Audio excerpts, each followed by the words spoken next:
IT grid కేసుకు సంబంధించిన updates మనం చూస్తున్నాం. పోలీసులు ఇచ్చిన నోటీసులకు అశోక్ స్పందించకపోవడంతో ఇక అరెస్టుకు రంగం సిద్ధమైంది. అశోక్ కోసం ప్రత్యేక బృందాలు గాలిస్తున్నాయి. ఫిర్యాదుదారుడు లోకేశ్వర్ రెడ్డి స్టేట్మెంట్ ని కూడా సిట్ రికార్డ్ చేసినట్టుగా తెలుస్తోంది.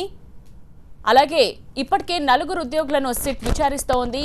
ఐటీ గ్రిడ్ కు సంబంధించిన 4 ఉద్యోగులను విచారిస్తున్న సిట్ ఇంకా ముందడుగు వేసిందని చెప్పాలి. కేసుకి సంబంధించిన అప్డేట్ ని ప్రస్తుతం మనం చూస్తున్నాం.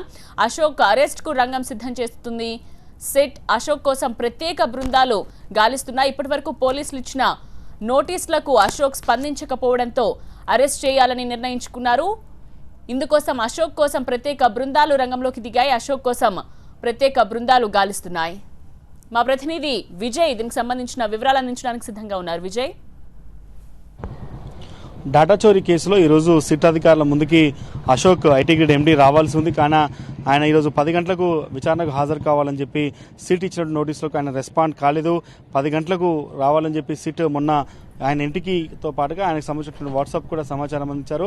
160 సిఆర్పిసి కేవలం ఇన్వెస్టిగేషన్ కోసం మాత్రమే ఆయన సిట్ కార్యాలయానికి రావాలని చెప్పినప్పటికీ కూడా ఇంతవరకు ఆయన విచారణకు హాజరు కాలేదు. ఒకవైపు హైకోర్టులో ఆయన పేరును, ఆయన ఎఫ్ఐఆర్ను, ఆయన పేరులో ఉన్నటువంటి ఆయన పేరును తొలగించాలంటూ ఆయన హైకోర్టులో పిటిషన్ దాఖలు చేసిన సమయంలో కూడా కోర్టు కూడా పోలీసుల విచారణ ఎదుర్కోవాలి, ఇన్వెస్టిగేషన్ కోఆపరేట్ చేయాలి, 160 సిఆర్పిసి నోటీసులు ఇచ్చారు కాబట్టి ఆ నోటీసుకు రెస్పాండ్ అవ్వాలని చెప్పి కూడా కోర్టు కూడా చెప్పినప్పుడు కూడా అశోక్ డాకా వరకు ఈరోజు సిట్ అధికారం ముందుకు రాలేదు. అయితే ఈ కేసులో ఇన్వెస్టిగేషన్లో భాగంగా ఆయన్ని 160 సిఆర్పిసి వరకు ఇంతవరకు నోటీస్ ఇచ్చారు. ఇకపై 41 సిఆర్పిసి కింద నోటీస్ ఇచ్చేందుకు పోలీసులు సిద్ధమయ్యారు. ఇదే సిట్ కార్యాలయంలో దాదాపుగా ఉదయం నుంచి కూడా కేసు ఇన్వెస్టిగేషన్ జరిగింది.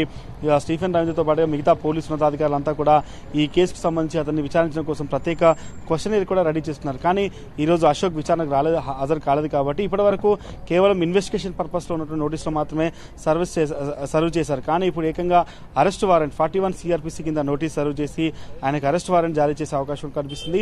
ఒకవైపు కోర్టు ఆదేశాలను ధిక్కరించడంతో పాటుగా అటు పోలీసులు ఇన్వెస్టిగేషన్కి ఇప్పటివరకు చాలాసార్లు నోటీసులు ఇచ్చారు, లుకౌట్ నోటీసులు సర్వ్ చేశారు, అన్ని ఎయిర్పోర్ట్ను అలర్ట్ చేసిన సమయంలో కూడా చివరకు పోలీసుల ముందుకు రాలేదు కాబట్టి ఇక ఆయనకు అరెస్ట్ వారెంట్ ఇష్యూ చేసే యోచన మాత్రం పోలీసులు ఉన్నారు. దానికి సంబంధించిన లీగల్ ప్రొసీజర్ అంతా కూడా ప్రస్తుతం సిట్ కార్యాలయంలో విచారించినటువంటి పరిస్థితి కనిపిస్తుంది. దాంతో పాటుగా ఈరోజు కంప్లైంట్ ఎవరైతే ఉన్నారో లోకేశ్వర్ రెడ్డితో పాటుగా ఐటీ గ్రిడ్లో పనిచేస్తున్న 4 ఎంప్లాయీస్ భాస్కర్, ఫనీ, చంద్రశేఖర్ గౌడ్తో పాటు మొత్తం 4 వ్యక్తుల్ని కూడా కొద్దిసేపు క్రితమే ఇక్కడ సిట్ కార్యాలయానికి తీసుకొచ్చారు. ప్రస్తుతం సిట్ కార్యాలయంలో వాళ్ళ స్టేట్మెంట్ కూడా రికార్డ్ చేస్తున్నారు. లోకేశ్వర్ రెడ్డి కంప్లైంట్ అతను కూడా పిలిపించి అతని స్టేట్మెంట్ కూడా రికార్డ్ చేస్తున్నారు.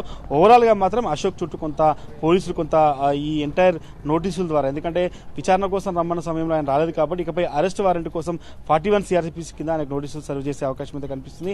ఇప్పటికే 5 బృందాలు ఏర్పాటు చేసినట్టుగా కూడా సిట్ అధికారులు చెప్తున్నారు. ఆయన పట్టుకోవడం కోసం, ఎందుకంటే విచారణకు ఆయన సహకరించట్లేదు కాబట్టి ఆయన అరెస్ట్ చేయాలనే ఉద్దేశంతోనే 41 సిఆర్పిసి కింద నోటీస్ జారీ చేస్తే అరెస్ట్ కోసం పోలీసులు ప్రయత్నించే అవకాశం అయితే కనిపిస్తుంది. రైట్ విజయ్.